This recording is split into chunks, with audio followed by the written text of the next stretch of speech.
This is the worst part about building a vehicle is I'm trying to think about, you know, this line, and then I forgot about the return line, and then on top of that I forgot about the CO2 line. So now I've got 3 lines to run in unison and make look like they're meant to be there. Hello everybody, welcome back to episode 10. We are deep into this thing now. I don't really know what we're going to do this episode. I'm going to do a couple sort of small jobs. I want to start fitting some Dash 10 fuel line in here. I got a box of new fuel line I've never tried before. It's aluminum anodized and it's black. So I got Dash 10 and Dash 8, which I'll show you in a minute. So I want to see how that holds up, potentially to use on some customer builds going down the road. But the big one is I don't like testing stuff like that on somebody else's car, so I'm going to try it on mine. I want to get, first and foremost, the triple Y fuel pump inlet, this thing right here.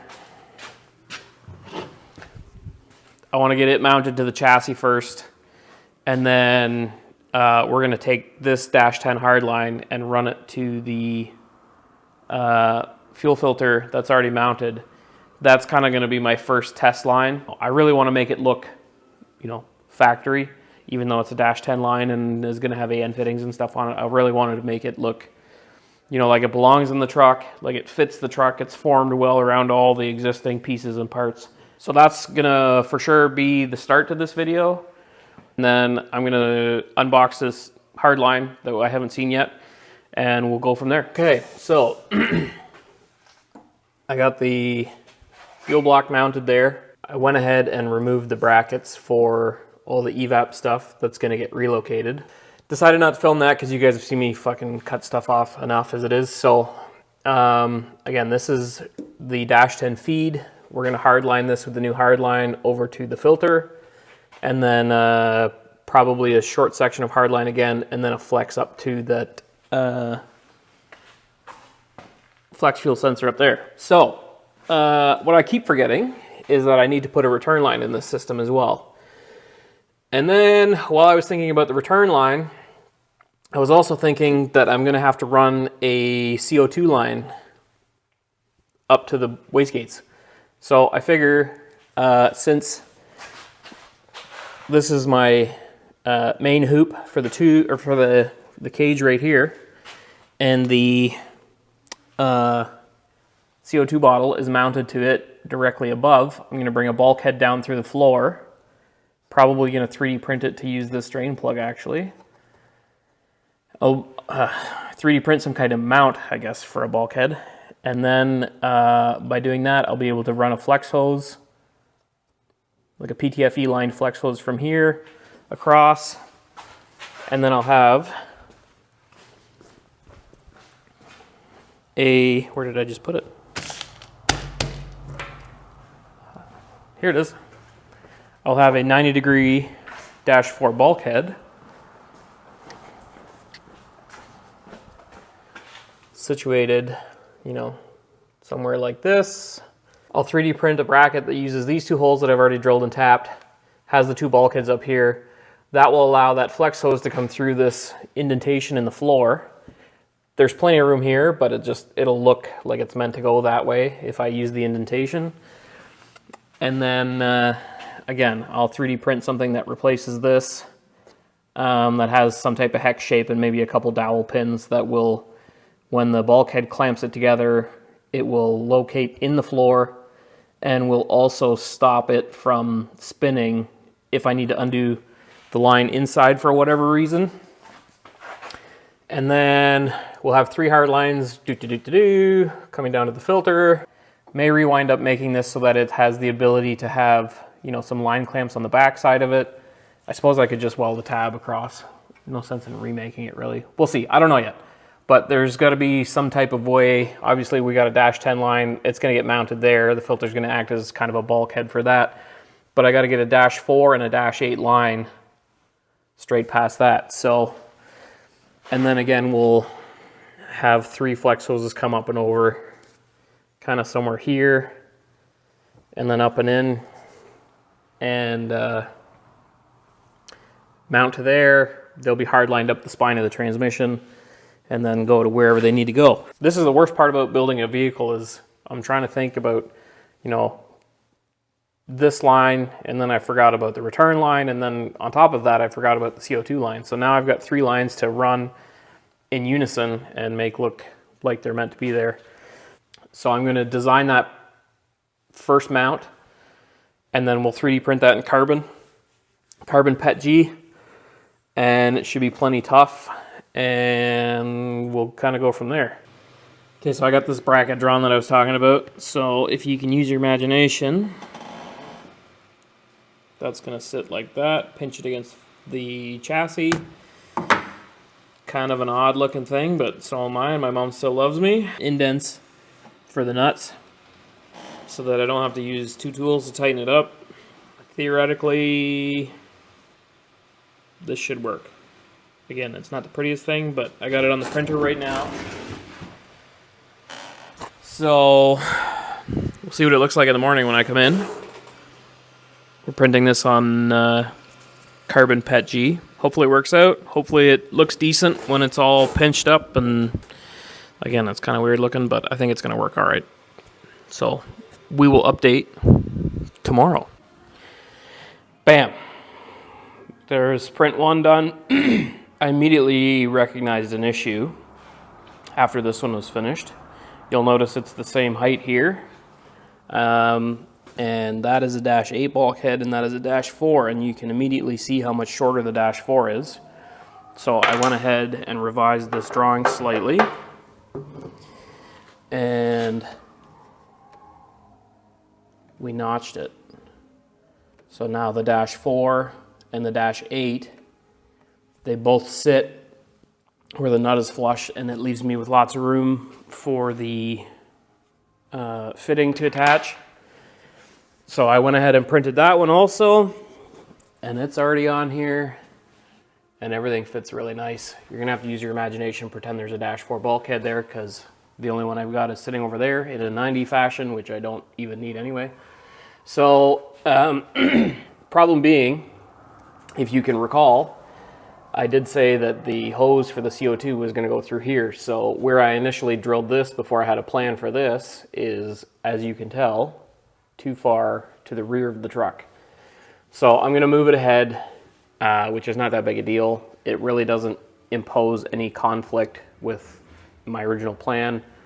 The front of the tank winds up around here, so that'll leave me lots of room still for the lines.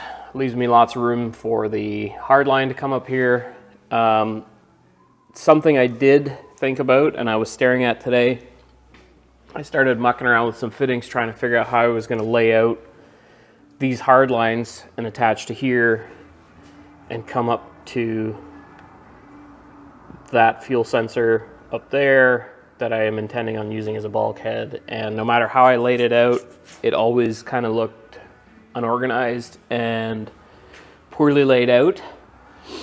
And I'm also nervous of the fact that, you know, there's going to be 3 fuel lines in close proximity to this drive shaft because the floor is right here.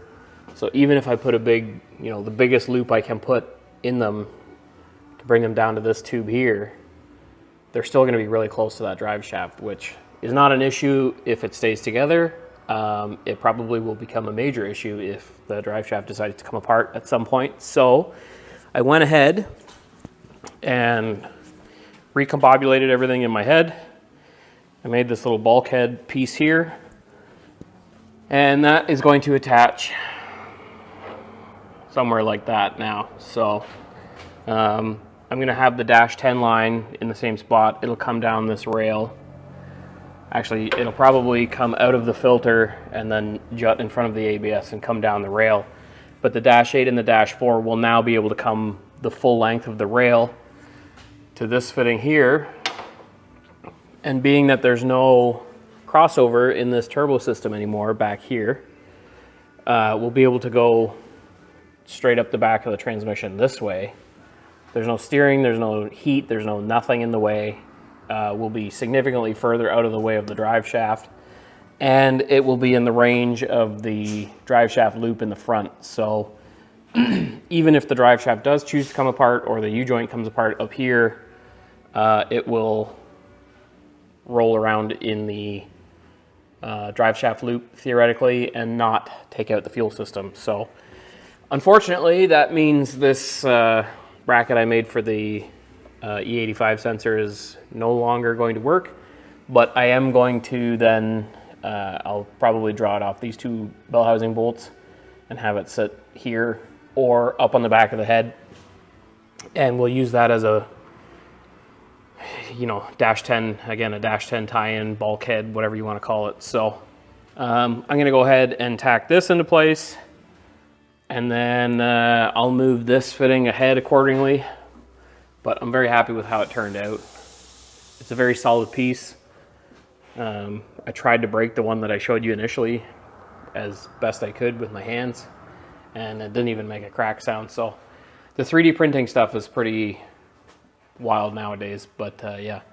So I'm really looking forward to being able to get these hard lines plumbed, and I'll be able to, now that they're stacked in the same fashion all the way down the frame rail, we'll be able to keep them nice and tidy and organized, which makes me feel even better about the changes we've made to this. So yeah, I'm gonna go ahead and get that piece tacked in and then maybe we'll start tackling some hard lines.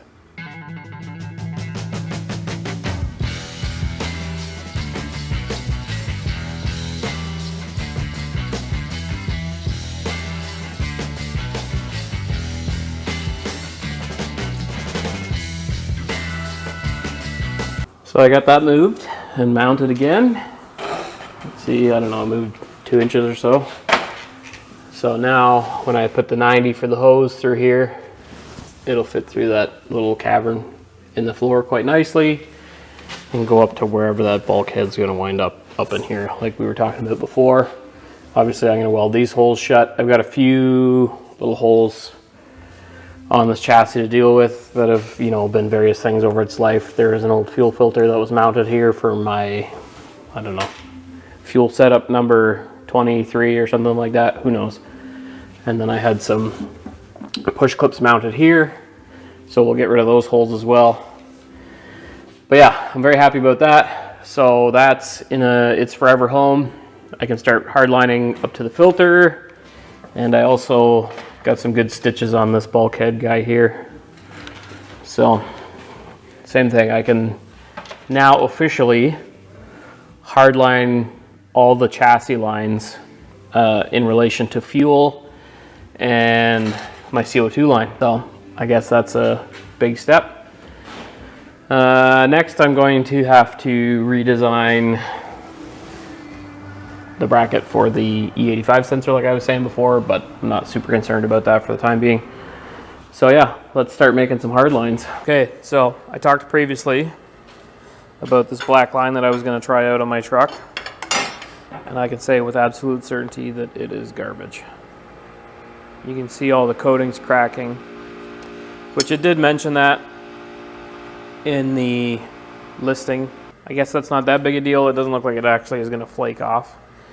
But there is another problem, and that is it's not coated on the inside. So that leaves me hesitant for running alcohol in this, because it will, if there's any moisture in the alcohol at all, which there shouldn't be, but if there is, it will cause a great issue for the longevity of these lines. So I've decided against this. It just doesn't fit my, I don't know what you want to call it, my, for lack of a better term, OCD. So that's the 5/8 stuff. I also bought dash 8, which is 1/2 inch, which is in the box still. So we're not going to use any of it. I do stock 1/2 inch stainless. This is 035 wall, and it's seamless. The seamless is the important part, because when you flare it, usually if it's not seamless, the seam will tear and you'll be just fighting that to no end. So I went ahead and made my dash 8 return line. You can see it's all nicely plumbed in here, fit up to this really nicely, runs down the chassis. So the dash 4 line, like I said before, the flex hose is going that way, and then the hard line I'll be able to run with this and I'm unsure if I'm going to stitch weld it to that line or if I'm going to clamp it separately. Either way, we got lots of room to do that. So I'm going to order some 5/8 line. I got to order some 3/4 elbows and line for a future project you guys are going to see anyway. So that's probably going to be the end of this video, just because I have nothing further to do on this until that 5/8 line shows up. So that's a pretty good place to stop. This line that you saw me holding, the number 10 line, comes out of here, and then it comes down this and goes right into the filter. So the way this line is done, I should be able to perfectly, by the time the 5/8 line out of here comes straight out of here, it should actually butt up to this very nicely and then come down this piece of the chassis and into the filter. And then same deal, we'll come out of the filter here and go across and try and tie it in as nice as possible. I've got 5/8 billet clamps. This is how we usually do it. This one's clamped that way, and we'll usually clamp that one that way so that the clamps are parallel, and then that line will run into there. And by then I should have some straight -4 bulkheads also, so we can make that CO2 line. And then the hard lines along the chassis for the fuel and CO2 system are complete. And then we can move up to the engine side. And then we can worry about the catch can, which I have not talked about at all, and the heat exchanger lines, which we have no tank yet. So there's no point in making any lines yet because we don't really know where that tank's gonna go. So anyway, that's gonna finish this one off. Maybe we'll get back on the headers next round and try and get some headers finished and also get this fuel system, you know, a little more complete. But yeah, that's gonna do it. We will see you a week from today.